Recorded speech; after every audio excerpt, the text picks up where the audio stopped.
ខ្ញុំថែនាងម្ដងតើបានអត់វាមិនងាយទេឲ្យលះបង់នោះដែរខ្លួនស្រឡាញ់ពួកខ្ញុំខកខើតែនឹងខ្លួនថាស្នេហ៍អ្នកណាប្រាកដអ្នកផ្សេងព្រមលេងសើចស្មោះបានត្រឹមតែមាត់តែនាងម្នាក់គត់ដែលជាពិភពលោក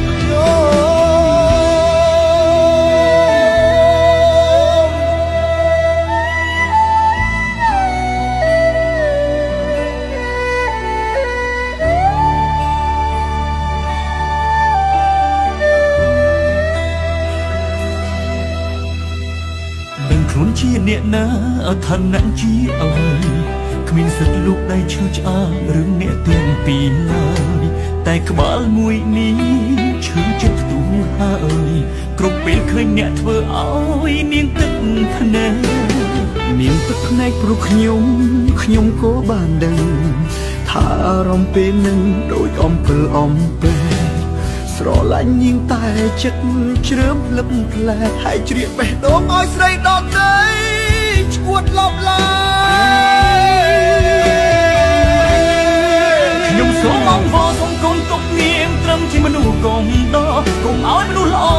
ត្រូវឈួតចិត្តព្រោះតែវិបត្តិស្នេហ៍បើមិនតាំងចិត្តស្មងលែងនាងបានទេឲ្យខ្ញុំថែនាងម្ដងដល់បាន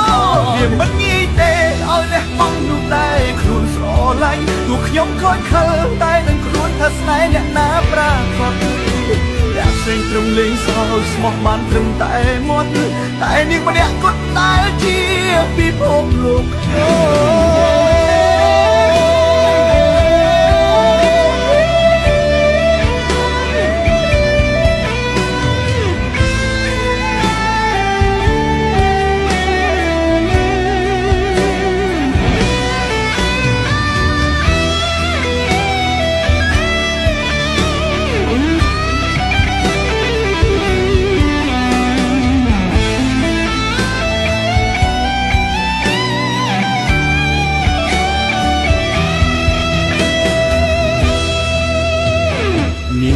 ែកព្រោះខ្ញុំក៏បានដឹងថាអារម្មណ៍ពេលនឹងដូចអំពិលអំពែស្រឡាញ់នាងតែចិត្តជ្រើមលឹមផ្លែហើយជ្រៀកបេះដូងឲ្យស្រីដទៃឈួតលប់ឡើយខ្ញុំសូមអង្វរសូមកូនទុកនាងត្រឹមជាមនុស្សកុំដកុំឲ្យមនុស្សល្អត្រូវឈួតចិត្តព្រោះតែវិបត្តិស្នេ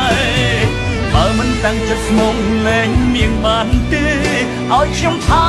នាងម្ដងដល់បាន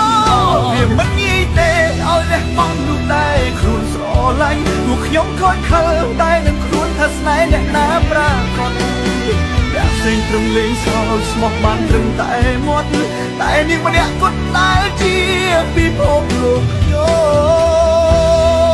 ខ្ញុំសូមអង្វរសូមកុំទុកនាងត្រឹមជាមនុស្សកុំដកកុំឲ្យមនុស្សល្អត្រូវឈួតចិត្តព្រោះតែវិបត្តិស្នេហ៍បើមិនតាំងចិត្តស្មងលែងនាងបានទេឲ្យខ្ញុំថែនាងម្ដងតើបានអត់វាមិនងាយទេឲ្យលះបង់នោះដែរខ្លួនស្រឡាញ់ទោះខ្ញុំខកខើតែនឹងខ្លួនថាស្នេហ៍អ្នកណាប្រាកដអ្នកផ្សេងព្រមលេងសើចស្មោះបានត្រឹមតែមាត់តែនាងម្នាក់គត់ដែលជា